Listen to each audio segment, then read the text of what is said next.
प्रिय साथियों, नमस्कार। मैं आज फिर आपके साथ हूँ एक नया कंसेप्ट नंबर 6 लेकर के, और उसका नाम है कम्युनिटी फोरेंसिक्स। आप सभी फोरेंसिक विषय से विज्ञ हैं। आपने सभी ने सीरियल के अंदर, बहुत सारी फिल्मों के अंदर देखा होगा कि किस प्रकार फोरेंसिक क्राइम डिटेक्शन में काम आता है।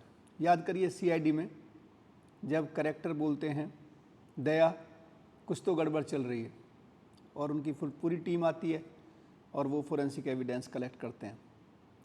तो ये तो हुआ है इसका पृष्ठभूमि कि किस प्रकार फोरेंसिक साइंस क्राइम डिटेक्शन में मददगार है।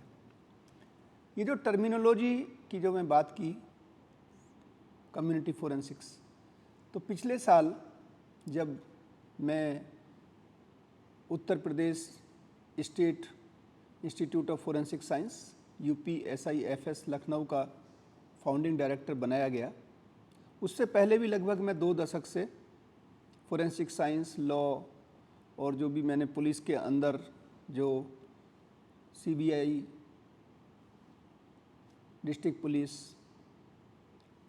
UNODC में काम करने से जो मेरा अनुभव हुआ, उस सबको समाहित करते हुए मैंने पाया कि फोरेंसिक साइंस केवल लेबोरेटरी या कोर्ट रूम तक सीमित नहीं होनी चाहिए, इसका लाभ आम जनता को मिले। तो पिछले साल मेरे द्वारा एक आर्टिकल सुप्रीम कोर्ट केसेस, जो एक जर्नल है, बहुत ही प्रतिष्ठित जर्नल है, उसमें उसका जो रेफरेंस है, साइटेशन है 2023 9 SEC J18। उसमें मेरे द्वारा एक आर्टिकल लिखा गया था, spreading the wings of forensic science. ये जर्नल का जो पृष्ठ है, पेज है, वो आपको इस वीडियो में दिखाई दे रहा है। आप चाहें तो उसको डाउनलोड कर सकते हैं। मेरा एक सोशल मीडिया है रिसर्च गेट, अगर मेरा नाम टाइप करेंगे तो ये आर्टिकल आपको वहाँ से डाउनलोड के लिए भी मिल सकता है। तो इसमें हमने कुछ टर्मिनोलॉजी कॉइन की थी, जैसे कम्युनिटी फोरेंसिक्स, फोरेंसिक एड, और भी कई शब्दावली थी। आज मैं अपने आप को कन्फाइन रखूँगा कम्युनिटी फोरेंसिक्स पे, और कुछ शब्दों में बताऊँगा फोरेंसिक एड के बारे में कि फोरेंसिक एड किस प्रकार से लीगल एड को सप्लीमेंट करती है, और विस्तार से किसी अगले कंसेप्ट नोट में हम आपके साथ इस पर चर्चा करेंगे। तो चलते हैं हम दोस्तों, कम्युनिटी फोरेंसिक्स। कम्युनिटी फोरेंसिक्स का मतलब है कि फोरेंसिक को आम जनता तक कैसे पहुंचाया जाए, उसका आम जनता को क्या लाभ हो सकता है, उसको सूक्ष्म शब्दों में, कम शब्दों में मैं आपके साथ शेयर करूंगा। तो जैसे कि आप जानते हैं, फोरेंसिक्स जो है वो एक विचारधारा है, वो केवल लेबोरेटरी तक सीमित नहीं होनी चाहिए। इसका मतलब ये है कि जो फोरेंसिक का जो कंसेप्ट है, जो थ्योरी है, उससे आपको तार्किक शक्ति बढ़ती है, जो सच्चाई है उस तक पहुंचने का जज्बा मिलता है। तो जो आप कहते हैं कि ये रीजनेबल बात है या ये तार्किक बात है, तो जो भी काम हम करते हैं, जो भी अन्वेषण करते हैं, जो भी सच्चाई की खोज करते हैं, वो कहीं ना कहीं फोरेंसिक का पार्ट है। कम्युनिटी फोरेंसिक्स ये इसलिए बनाया गया कि ताकि आप अपने अधिकारों को जानें। मान लिया कहीं कोई घटना होती है, रेप की घटना हुई, या कोई चोरी हुई, मर्डर हुआ, या आपके साथ कोई फ्रॉड हुआ, जैसे आज कल बैंक के फ्रॉड हो जाते हैं, आपको कोई ड्यूप कर देता है, धोखा दे करके, आपको डरा करके मोबाइल फ़ोन से कि आपका ATM बंद हो जाएगा, आपका मोबाइल बंद हो जाएगा, आप इतना पैसा भेजिए, या आपसे वो OTP ले लेता है और आपके बैंक से पैसा निकल जाता है। तो इन सब चीज़ों में अगर आपको अपने अधिकारों का पता होगा कि किस प्रकार से DNA कराने से जो सही मुलजिम है वो पकड़ा जाएगा, और कई बार गलत दोषारोपण हो जाता है, या पुलिस कई बार जल्दबाजी में या किन्हीं कारणों से निर्दोष व्यक्तियों को पकड़ लेती है, तो उनको भी न्याय मिलने में सहूलियत होगी। अभी हाल ही में एक बहुत महत्वपूर्ण एक केस हुआ है, अनोखी लाल, versus state of Madhya Pradesh. आपको इस केस के बारे में मैंने इसी जो YouTube वीडियो हैं अगर उसमें देखेंगे तो इस नाम से, अनोखी लाल versus state of Madhya Pradesh, इस पे मैंने एक वीडियो भी बनाई है। आप उसे देखेंगे तो आपके रोंगटे खड़े हो जाएंगे कि किस प्रकार से एक 21 वर्षीय अनोखी लाल जो एक गरीब परिवेश से आया, लगभग वो बेपढ़ा हुआ था, और उस व्यक्ति को एक 9 साल की बच्ची के बलात्कार के आरोप में गिरफ्तार किया जाता है और लगभग 11 वर्ष तक वो निर्दोष व्यक्ति सज़ा काटता है और उसको 2 बार ट्रायल में मौत की सज़ा दी जाती है। आप कहेंगे 2 बार ट्रायल कैसे हुआ किसी केस का?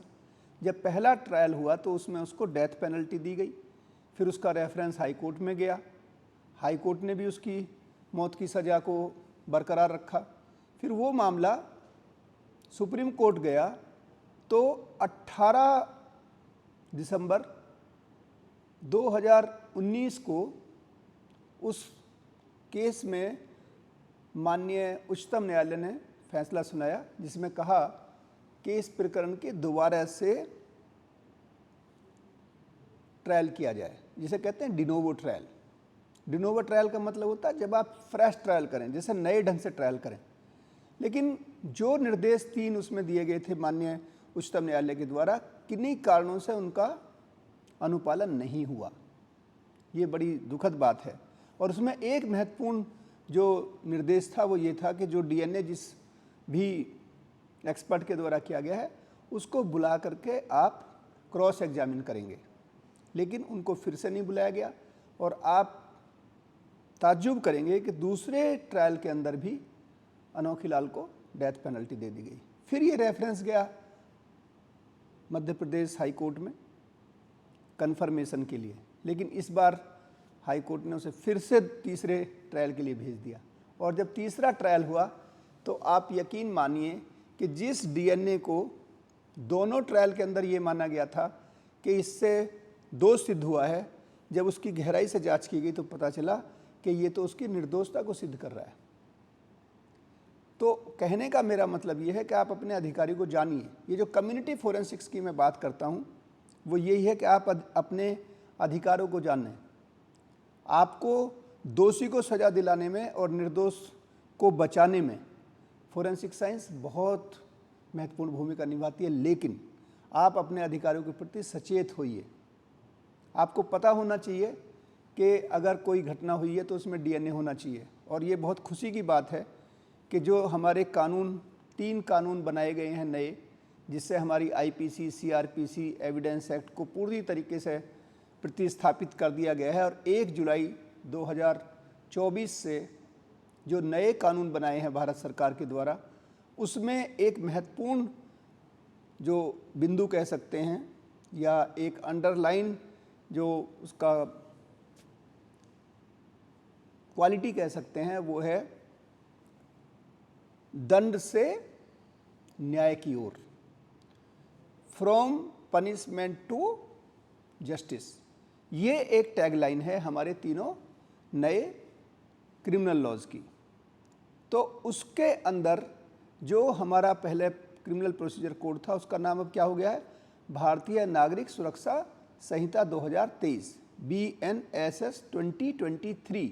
उसकी एक सेक्शन है 176(3). उसमें क्या कहा गया है कि ऐसे अपराध जिनमें 7 साल या उससे अधिक की सज़ा होगी, ऐसे सभी अपराधों के घटनास्थल पर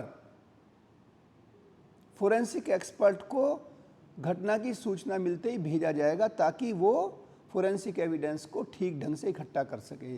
दूसरे शब्दों में कहें तो अब ऐसे मामलों में जो गंभीर प्रकृति के हैं, एक तरीके से कहें तो उन सभी में forensic investigation, forensic evidence collection compulsory हो गया है।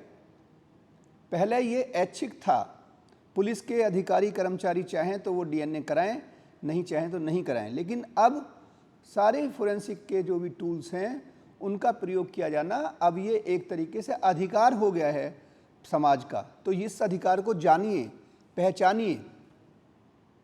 जब तक आम जनता अपने अधिकारी को नहीं जानेगी तब तक कानून बनाने से केवल लाभ नहीं होगा। तो कम्युनिटी फोरेंसिक में जो आपका सबसे बड़ा लाभ है वो ये है कि आप अपने अधिकारियों को जानें। और ये जो हमारा चैनल है या हमारा जो इंस्टीट्यूट है, इसका एक बहुत महत्वपूर्ण रोल है कि हम आम जनता को जागरूक करें। तो ये जागरूकता का अभियान है कम्युनिटी फोरेंसिक्स। और दूसरा जो मैं बिंदु आपको बता रहा था, फोरेंसिक एड, तो आपने सुना होगा लीगल एड के बारे में। जो लोग गरीब होते हैं उसको सरकार सहायता देती है, ताकि विधिक सहायता देती है, ताकि वो अपने बचाव पक्ष को महत्वपूर्ण ढंग से, अच्छे ढंग से साबित कर सकें। ऐसा ना हो कि कोई निर्दोष व्यक्ति को सजा मिल जाए।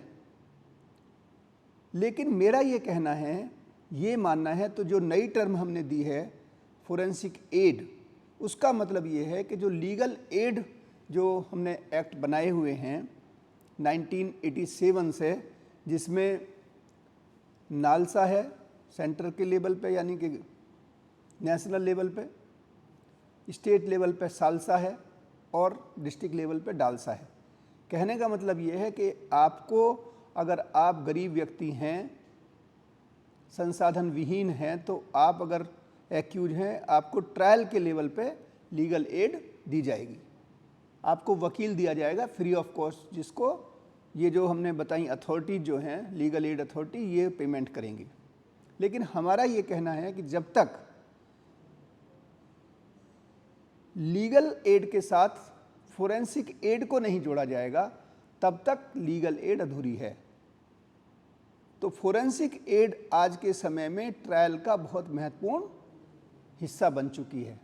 हमारे यहाँ जो नया इंस्टीट्यूट, जिसका मैं संस्थापक निदेशक हूँ, UPSIFS लखनऊ, यहाँ भी हमने ये कोशिश की है कि हम फोरेंसिक साइंस और लॉ का मर्जर करें।